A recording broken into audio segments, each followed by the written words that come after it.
Magandang gabi mga ka-anxiety. Yung ibabahagi ko sa inyo ngayon ay tungkol ito sa chemical imbalance.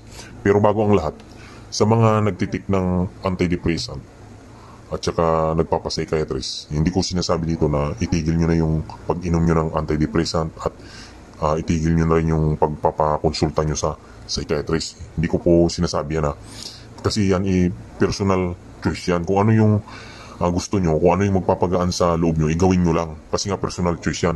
Yung ginagawa ko dito is gusto ko lang kayong ma-educate. Kumbaga yung mga naging karanasan ko, gusto ko rin ibahagi sa inyo kasi yung nagsasabi kasi dito na kaya daw nakakaranas ng anxiety disorder ang isang tao dahil daw ito sa chemical imbalance. Agree ako dito at naniniwala din ako dito. Pero doon sa nagsasabi kasi na para mabalance yung chemical sa utak ng nakakaranas ng anxiety disorder, kailangan uminom ng antidepressant. Yun, hindi ako agree doon at hindi ako naniniwala doon dahil yung antidepressant, hindi niya binabalance yung chemical natin sa utak, kundi sinashutdown nito yung emotional level natin. Sa madaling sabi, ang antidepressant na imbento ito para i-shutdown yung emosyon natin. Ngayon, yung tinatawag kasi na chemical imbalance, kahit sino kasi yan, pwedeng maranasan yan. Gaya ng buntis, yung pagod sa trabaho, yung puyat yung puyat, or yung yung merong kaaway, di ba? Ngayon, kapag yung nagsasabi na binabalance ng antidepressant yung utak natin kapag na-stress tayo, di sana uminom na lang ng antidepressant yung mga taong nai-stress gaya ng buntis, pagod sa trabaho, puyat, or merong kaaway, di ba?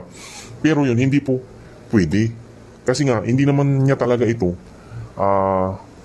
hindi naman niya talaga binalance, kundi sinutdown lang talaga ng antidepressant yung emotional level natin. Kasi yung buntis kasi, kapag nanganak yan, magiging okay na yan. Yung pagod sa trabaho, pag nakapagpahinga yan, okay na rin yan. Yung puyat, kapag nabawi niya yung tulog niya, okay na rin yan. Ganun din yan sa merong kaaway, kapag nagbati na sila ng kaaway niya, okay na rin yan. Pero dito kasi sa nakakaranas ng anxiety disorder, no? Kaya kasi tinawag na imbalance na. Dahil yung tinatawag kasi na sympathetic nervous system at parasympathetic nervous system, mas gumagana na yung sympathetic kaysa dito sa parasympathetic. Kasi yung parasympathetic nervous system, yan yung nagpapakalma sa atin. At yung sympathetic nervous system, ito yung dahilan kung bakit napakapangit ng mga nararamdaman natin. Ngayon, nangyayari itong sympathetic nervous system na ito dahil nga yung nakakaranas ng anxiety disorder, ginawa na niyang bisyo yung stress, or na-addict na siya sa pang-i-stress sa sarili niya at yung pag-aalala. Kumbaga ginawa niyang bisyo yung stress at pag-aalala, kaya naranasan itong chemical imbalance na ito. Ngayon, para mabalance yung chemical sa utak natin, wala namang ibang dapat gawin kundi pagbabago.